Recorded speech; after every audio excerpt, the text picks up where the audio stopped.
My family and I were just on our way to have a fun day out, thinking it was going to be just another normal day. But in an instant, everything changed. The police pulled up behind us, lights flashing, telling us to stop with no explanation. At first, I thought it was just a misunderstanding, but things quickly spiraled out of control. What started as a small incident turned into a fight we never expected. This is the story of how my family and I faced racism in a country that promises freedom.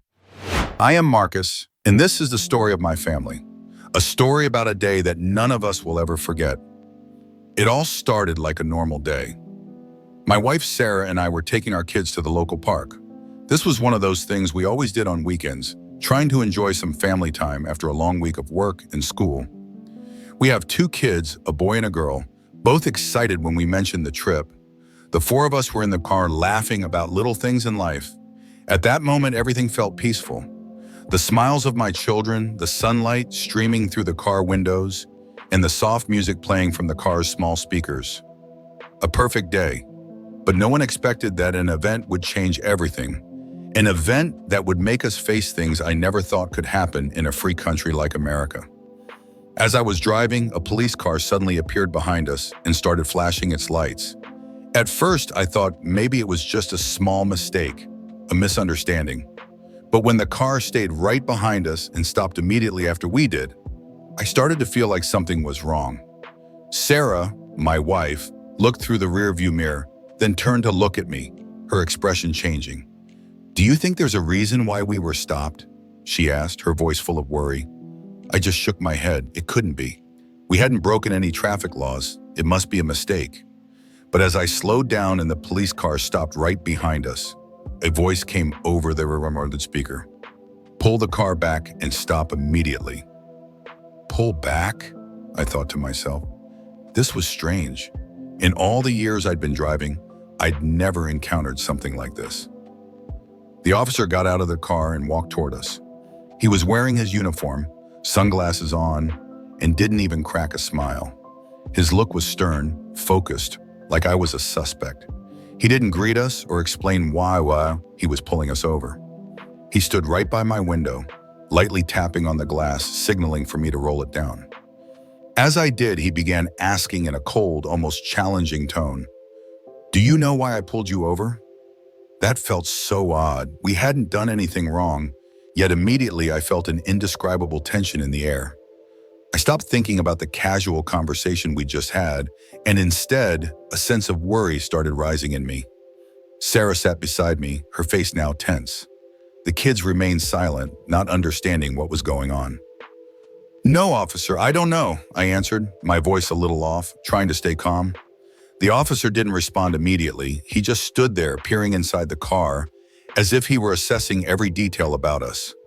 With a quick motion, he asked me for my papers and driver's license. I complied, but the unease kept growing. The reason for the stop was still unclear, and he stood there without saying anything further. Sarah turned to look at me, her face now completely changed. We were a normal family, a black family living in a multicultural city, but now it felt like we were being dragged into a conversation that made no sense. I could feel the tension in the air every time he looked at me, and I started to feel a rising sense of unfairness. Is that the reason he pulled us over? Just because I'm black? Just because we're a black family driving through this area? The officer kept demanding more details and asking a series of irrelevant questions, as if we were criminals. It felt like this wasn't a regular traffic stop. It was more like a slap in the face, making me begin to question the truth behind his actions. And right then, I knew it wasn't a coincidence that we were stopped, and I couldn't stay silent any longer. The officer continued standing there, his eyes fixed on me. "Do you know that you were driving in the wrong lane?" he asked, his lips curling slightly, as though he was trying to escalate the tension. "No, I didn't see anything wrong. I was just driving normally," I replied, trying to keep my voice calm, even though my heart was tightening from the ridiculous questions. The officer stared at me for a moment before signaling for me to get out of the car. I looked over at Sarah, who didn't say anything, but I could clearly see the worry in her eyes. I opened the car door and stepped out, still holding my documents. It felt like everything was moving too quickly, as if I was falling into a situation I couldn't control. When I stood in front of the officer, he began to check my papers slowly, almost as if he was trying to drag out the process. Those moments stretched on forever. I could hear the sound of car tires moving around us and the rustling of the wind, but it felt like the space around me had stopped, and there was only the officer and me. "Are you a resident of this area?" the officer asked, his tone now a little odd. It seemed like more of an inquiry than a regular traffic stop question. "Yes, I live here. I'm a local," I replied, feeling like I was answering a question with no clear reason behind it. The officer continued to flip through my documents, seemingly checking something, but not saying anything more. Everything felt suspended without any clear conclusion. Then suddenly he looked up, and I could tell that his gaze had changed. There was a sense of hostility, as if he was looking for a reason to keep us detained. "Why is a black man driving through this neighborhood?" he said, though not in an official capacity. It was more of a comment laced with clear racial undertones.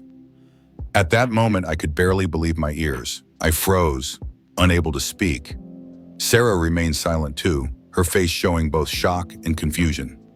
"What did you say?" I struggled to control my voice, feeling my anger rising. How could a police officer say something like that? The officer didn't respond immediately, but he repeated the question again. He had no respect, only a hostile attitude. The officer didn't want to listen. He just wanted to test his power. It felt like a shadow was enveloping me, and I knew things were going too far. I couldn't stand there and let him keep doing this, but I also couldn't do anything. Feelings of helplessness began to overtake me. I didn't want this to escalate, but everything had already gone out of control. As I stood there thinking, Sarah quietly pulled out her phone, making sure the officer didn't see.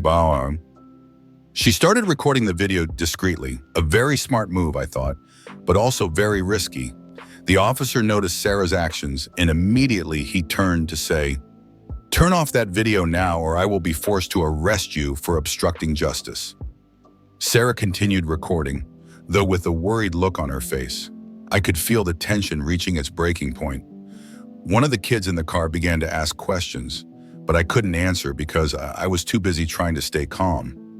I could clearly see the officer's gaze become more aggressive, and in that moment, he said something that took me by complete surprise. "This is why I have to deal with people like you." Shock and anger surged through me. I stood there feeling like my legs could give way at any moment. The sense of injustice rose strongly inside me. We were just a regular family. Why were we being faced with such blatant racism? The officer, realizing he had gone too far, tried to backtrack and continued checking my papers. However, any belief I had that the police would treat us fairly vanished in an instant. I felt a wave of exhaustion come over me. I couldn't believe how far things had gone.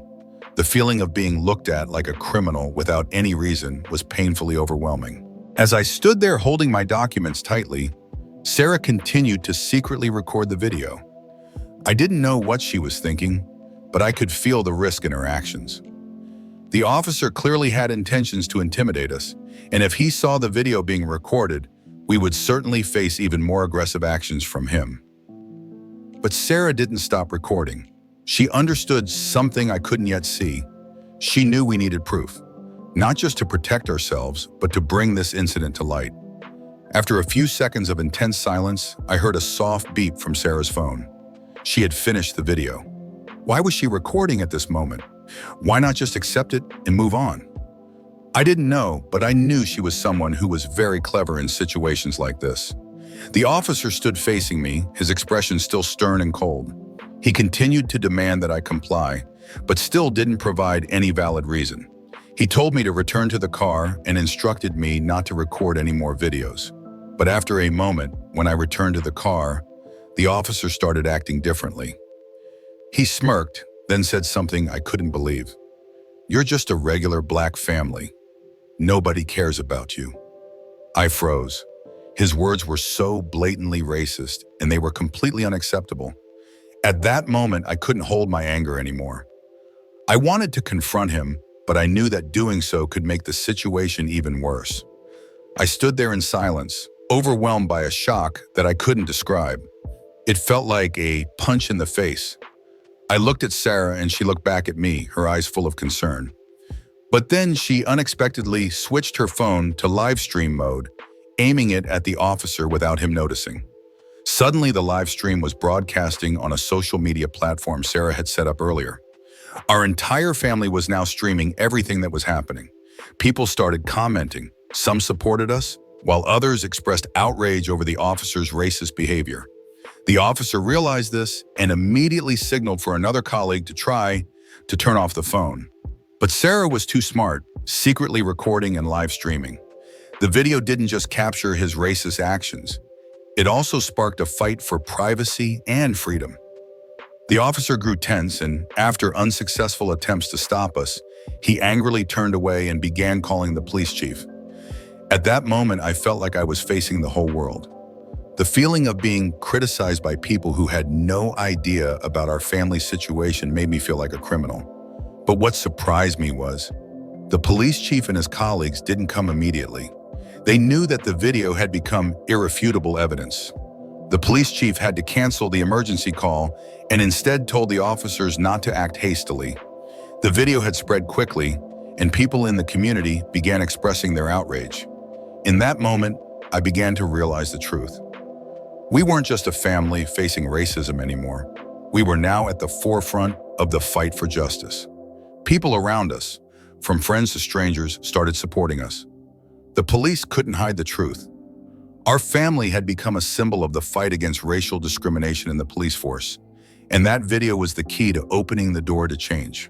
The video continued to spread, and in the hours that followed, my family's story became a hot topic across all social media platforms. People began commenting loudly about racism in the police force, about how the police acted in a brutal and unjust way toward my family, simply because of the color of our skin. The surrounding community started to rise in strong opposition, and not long after, civil rights organizations reached out to us, offering legal support and working to bring this issue to light. I was shocked and a bit exhausted by the reactions we were facing. I didn't want to be the center of attention. I just wanted a normal life, but the police had pushed us into this situation. I couldn't stay silent when an entire community started speaking up. The police chief and the colleagues of the officer who caused the incident began to feel the pressure. The media started covering the video, and the opposition grew by the minute. I clearly remember when the police chief called me to ask for a meeting. He said we needed to resolve this matter quietly. I didn't want to stay quiet anymore. When I met with the police chief, there was no apology. He only said, "We will handle this internally." That's what I heard during the entire meeting. Never have I felt such a meaningless meeting with someone in power, but I knew that my family wasn't the only one experiencing discrimination. The video Sarah recorded had sparked a wave. People weren't just talking about racism, but also expressing their disappointment with how the police operated in the community. Comments flooded in, and civil rights organizations began supporting us even more strongly. The police couldn't stop the shock from the video. Its rapid spread made the police chief unable to hide the truth. People weren't just opposing the officer's wrongful actions, but they also began questioning whether this was an isolated incident or a systemic issue. This video was not only evidence of racist behavior, but it also opened up a larger story about the lack of accountability in the police force and the injustice in society. The whole community then started to question the transparency within law enforcement. We, the Marcus family, began to receive strong support from the community. Civil rights organizations quickly contacted us, offering to involve us in workshops and discussions about racism in the police force.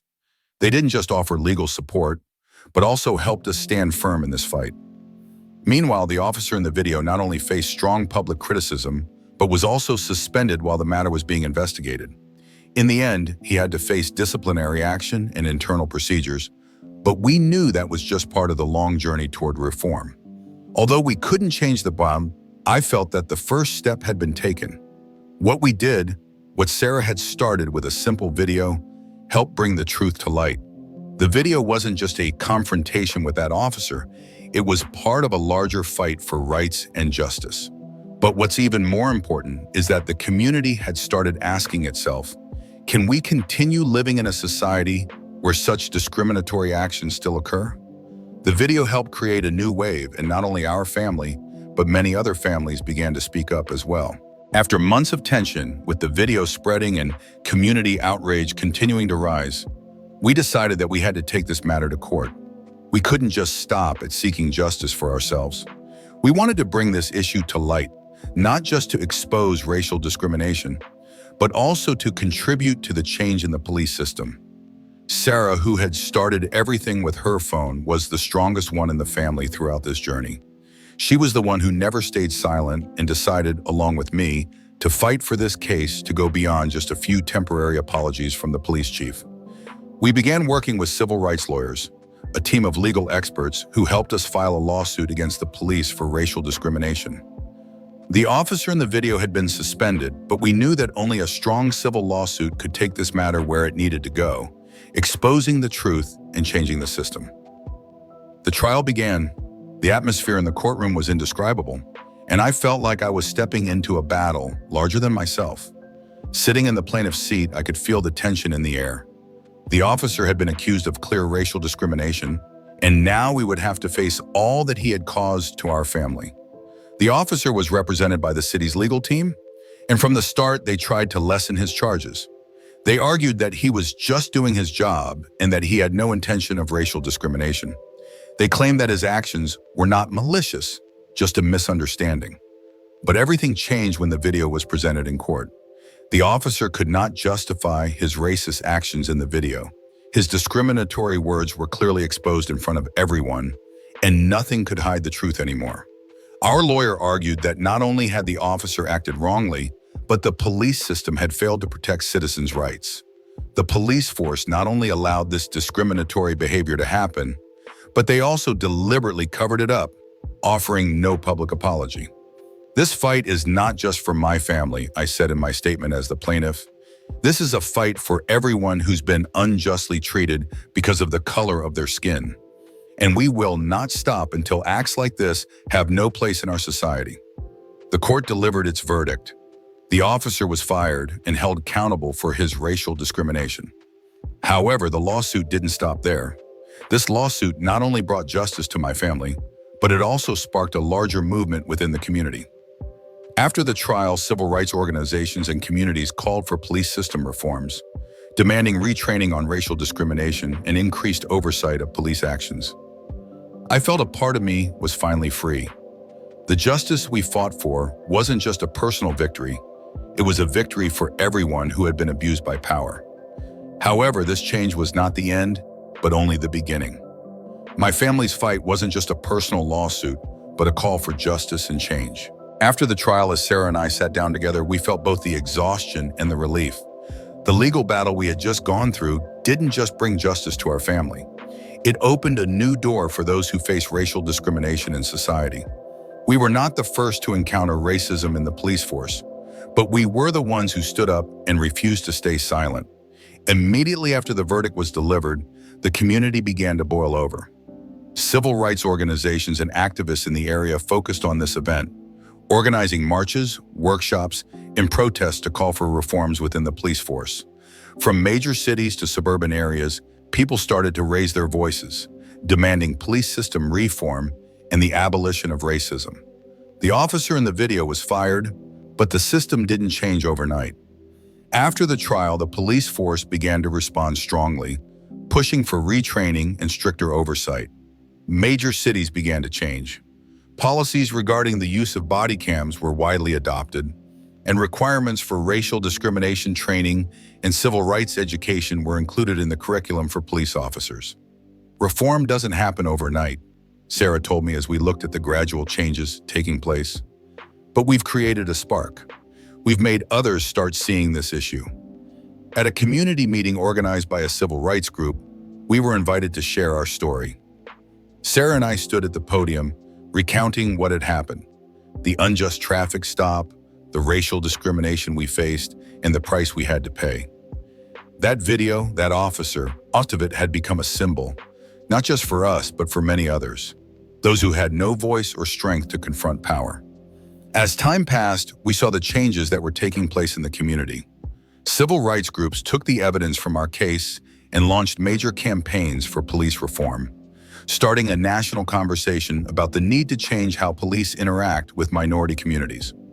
Meanwhile, the organizations and individuals involved in the lawsuit also received tremendous public support.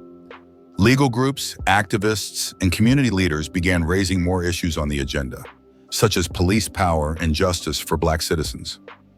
I felt happiness as I saw these changes. However, I also knew the fight wasn't over. Reform would take time, but I believed we had laid the foundation for the future. 1 year after the incident, I received an invitation from a national organization specializing in police reform. They wanted me to participate in a major conference to share my family's story and discuss the importance of change within the police industry. I stood in front of over 500 people, from community leaders to lawmakers and other important figures in society, and I said, "My family's story is not the only one. We are just one of many who have suffered racial discrimination in the police system. But we stood up, and I believe that if we continue to fight, we will have a more just society, a place where everyone, no matter who they are, is treated with respect." 1 year later, as we looked back at everything that had happened, I felt as though I had just fought a great battle, not only for my family, but also for all those who have faced racism and injustice. The moments of fear and uncertainty when facing that racist officer, the hours spent in court, the days of relentless struggle, all of it seemed to have brought about a real change. Looking back, I realized that the video Sarah recorded was not just a powerful piece of evidence against the officer's racism, but it was also the path that led to a deep reform within the police force. We, the Marcus family, didn't just win personally, but we became a symbol for the oppressed. It was Sarah's courage to record the video that opened up an opportunity for a social revolution, where people began to discuss how to improve the police system and build a more just society. Big changes started to take place. Civil rights organizations and social activists used the evidence from our lawsuit to create new training programs for police officers. Programs on racial discrimination, civil rights, and justice were incorporated into the curriculum for police officers. Not just in a few cities, but nationwide, policies around police power and responsibility started to change. Our story captured the attention of the media, but more importantly, it created a turning point in the fight against racism. Every time I went out, I encountered people who said they were inspired by our family's story, that they wouldn't stay silent anymore. Although there wasn't immediate change, the conversations began to grow more frequent and more powerful. The racist officer that my family sued was no longer part of the police force, but our lawsuit had pushed for systemic change. Organizations and community leaders led the charge in discussions on police reform and the creation of a more just society. For my family, this change had a profound meaning. We didn't just receive justice for ourselves. We were part of a larger fight. We were the ones who stood up in a system where many others didn't have the chance to speak up. And that's something we will always remember. As time went on, I began to see the light at the end of the tunnel. Changes might take time, but the first step had been made. And I am proud that my family made a difference. Justice doesn't always come quickly, but it will come. And when it does, it will change everything. We can't change the past, but what we have done is create a milestone for the future. A future where no one has to live in fear because of the color of their skin. A future where human rights are always protected, not just on paper, but in action every single day. To close this story, I want to thank everyone who supported my family throughout this journey. And I want to send a strong message to anyone who is oppressed or drowning in injustice. You are not alone. We can change this society. I am Marcus, and my family, despite facing adversity, has triumphed. We have changed the system, and that is what we are most proud of.